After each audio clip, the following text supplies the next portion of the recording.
قرآن مجید اتنی واضح طریقے سے اپنی بات بیان کرتا ہے کہ آپ اندازہ ہی نہیں کر سکتے۔ دیکھیے اس نے جگہ جگہ خود کہا ہے کہ وہ بلسان عربی مبین نازل ہوا ہے، واضح عربی زبان میں نازل ہوا ہے۔ صرف یہ ہے کہ ہمارے ہاں ترجمہ کرنے والوں نے، جس طرح کہ میں نے عرض کیا، لفظی سے ترجمے کر دیے۔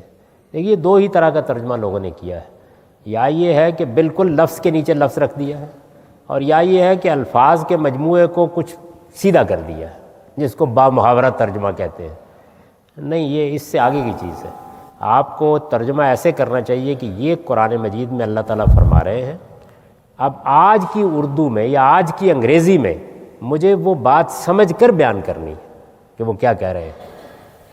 ترجمہ کرنے کے لیے یہ ضروری ہے، اس کے بغیر آپ قرآن مجید کا کوئی زندہ ترجمہ نہیں کر سکتے، وہ پھر ایک مردہ سی عبارت نیچے لکھی ہوئی ہوتی۔ اسلام کے بارے میں کچھ جانتے ہو؟ اسلام کے بارے میں کچھ جانتے ہو؟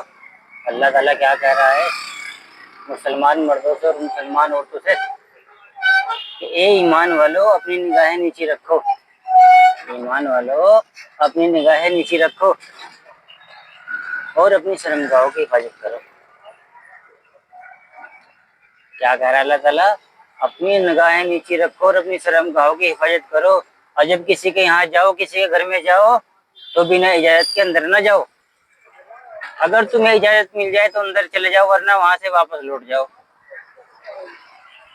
اگر اجازت مل جائے تو اندر جاؤ، ورنہ بغیر اجازت کے اندر جانا بالکل منع ہے۔ اللہ تعالیٰ نے قرآن کے اندر صاف منع فرمایا اور کہہ رہا ہے یہی تمہارے لیے بہتر ہے۔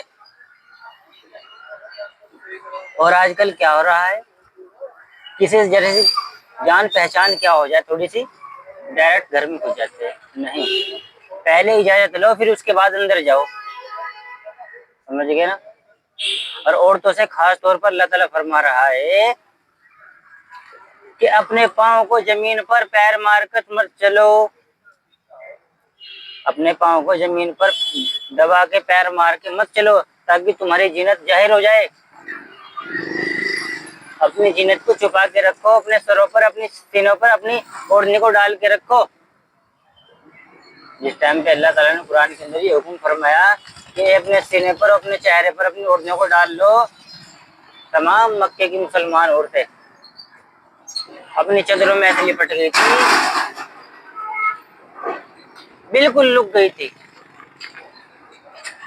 آج کل آپ نے دیکھا ہوگا جو جماعت والے مستورات کی جماعت میں جاتے ہیں، صرف وہی پردہ کر رہے ہیں جو شرعی پردہ ہے، ہاتھوں میں دستانے موجے پہن کر جا رہی ہے اور اپنی آنکھوں کو بھی ڈھک رکھا ہے۔ اور آج کل جو جماعت میں نہیں جاتا، جنہیں دین اسلام کے بارے میں نالج ہی نہیں ہے، ان کے برقعے دیکھے آپ نے کیسے اڑتے، فٹنگ والا برقع، ستاروں والا، چمکتا دھمکتا ہوا۔ اسلام میں برقع نہیں ہے، اسلام کے اندر تو برقع ہے ہی نہیں۔ جو برقع اڑ کر چلتے ہیں انہیں کہہ دیتا ہوں میں، اسلام کے اندر تو برقع ہے ہی نہیں۔ اسلام کے اندر تو صرف اللہ نے پردہ فرض رکھا، اور پردہ ہی ہم کرنے رہے۔ برقع اڑ لیا، سارا چہرہ کھول رکھا، برقع اڑ لیا اور پورا کا پورا چہرہ کھول رکھا، تو کیا ایسا پردے سے کام چلے گا؟ ایسے برقعے سے، ایسے برقعے سے کام نہیں چلنے کا۔ صرف مسلمان کو بدنام کی ہوگی مسلمان کی۔ اگر پردہ کرنا ہے پورا تو شرعی پردہ کرے، برقع اڑ کرنا کام پھینکے چلے دکھا کے پورا چہرہ، اور اپنی آنکھیں کھول کر اپنی آنکھوں کو بھی ڈھک کر رکھے۔ پہلے زمانے میں برقعے آتے تھے، اوپر سے ڈال لیتے تھے جوں کا توں، اور جو برقع ہوتا تھا اس پہ جو آنکھ ہوتی وہاں پہ جالی ہوتی تھی، آنکھ بھی نہیں دکھائی دیتی تھی۔ تو اپنے آپ کو بچاؤ اور اپنے اہل و عیال کو اللہ کے حکم کا مطابق زندگی کرو۔ اور قرآن شریف کو پڑھو، ترجمے سے اللہ کیا کہہ رہا۔ صبح شام آپ قرآن کی تلاوت کرتے ہو، کیا آپ کو کچھ سمجھ میں آ رہا ہے کہ ہم کیا پڑھ رہے ہیں؟ کچھ بھی سمجھ میں نہیں آ رہا۔ سمجھ میں تبھی آئے گا جب اللہ کی بات کو سمجھیں گے، اللہ قرآن کے اندر کیا فرما رہا ہے، وہ بھی قرآن کو ترجمے سے پڑھنے کے بعد۔ سمجھ رہے میری بات کو؟ قرآن مجید اتنی واضح طریقے سے اپنی بات بیان کرتا ہے کہ آپ اندازہ ہی نہیں کر سکتے۔ دیکھیے اس نے جگہ جگہ خود کہا ہے کہ وہ بلسان عربی مبین نازل ہوا ہے، واضح عربی زبان میں نازل ہوا ہے۔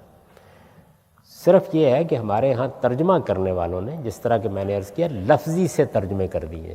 دیکھیے دو ہی طرح کا ترجمہ لوگوں نے کیا ہے، یا یہ ہے کہ بالکل لفظ کے نیچے لفظ رکھ دیا ہے، اور یا یہ ہے کہ الفاظ کے مجموعے کو کچھ سیدھا کر دیا ہے، جس کو بامحاورہ ترجمہ کہتے ہیں. نہیں، یہ اس سے آگے کی چیز ہے. آپ کو ترجمہ ایسے کرنا چاہیے کہ یہ قرآن مجید میں اللہ تعالیٰ فرما رہے ہیں، اب آج کی اردو میں یا آج کی انگریزی میں مجھے وہ بات سمجھ کر بیان کرنی ہے کہ وہ کیا کہہ رہے ہیں. ترجمہ کرنے کے لیے یہ ضروری ہے. اس کے بغیر آپ قرآن مجید کا کوئی زندہ ترجمہ نہیں کر سکتے. وہ پھر ایک مردہ سی عبارت نیچے لکھی ہوئی ہوتی.